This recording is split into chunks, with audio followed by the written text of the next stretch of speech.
All right, as Jeff was telling you, it feels like fall outside this morning. If you haven't been outside, you've got to get out there. We are finding out how to throw a fall dinner party. It's going to get you in the mood. Event planner Tara Wilson is here to help us out this morning. And first of all, I got so much I want to ask you, so I'm going to get straight to it. Okay. The planning stage. What do you need to know? Well, when you're hosting a fall dinner party, you certainly want to think about how many people you're going to have. Make sure that your table will accommodate them. Also, make sure that you can prepare all the food, but still enjoy the time with your guests. You don't want to be in the kitchen and they never see you when they're at the party. That is always me. All right. Yes. Setting the table. You've Absolutely. got some books here on napkins. On napkins with a twist, as well as a really great book for recipes for fall time. So I like these books because they're great for inspiration for fall dinner parties. So you've got your inspiration, and then you want to think about your invitation.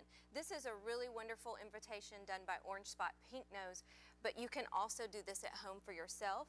We just took an invitation and wrapped it in a plaid blanket. Plaid was the theme for this particular party. You see lots of leaves, birds. Put all the information. Make sure you give your guests directions to your party. You want to think about hosting these fall dinner parties at places non-traditional, maybe a park or a field, or if you have a field behind your house or some friends have land, host your party there, but give directions and let people know what kind of shoes to wear. Okay, perfect for autumn. I love that idea. All right, we have a table setting down here. Tell me the professional way to set a table. Sure. Well, you want to make sure that your table setting works with your event. And so in this particular case, we've done a charger and then just a simple plate because we're doing a rustic dinner party. Okay. You also want to make sure that your utensils go from the outside in.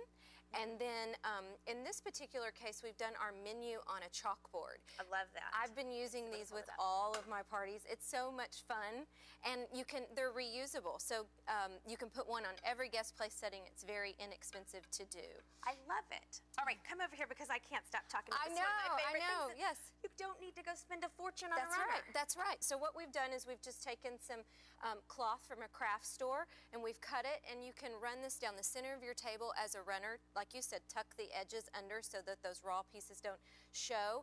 Then get fall leaves and pine cones and candles. It makes for a beautiful but simplistic centerpiece, and it's just very easy and inexpensive to do. So things you can find outside. That's right, yeah. I have acorns all over my front yard. Right, pick them up, maybe put them in a bell jar. That's a really great way to display them, or even on a cake stand with the cake plate on top. Make sure there are no bugs in them though, because sometimes what you pick up outside may still have some things attached. So kind of clean them off before you bring them into your home.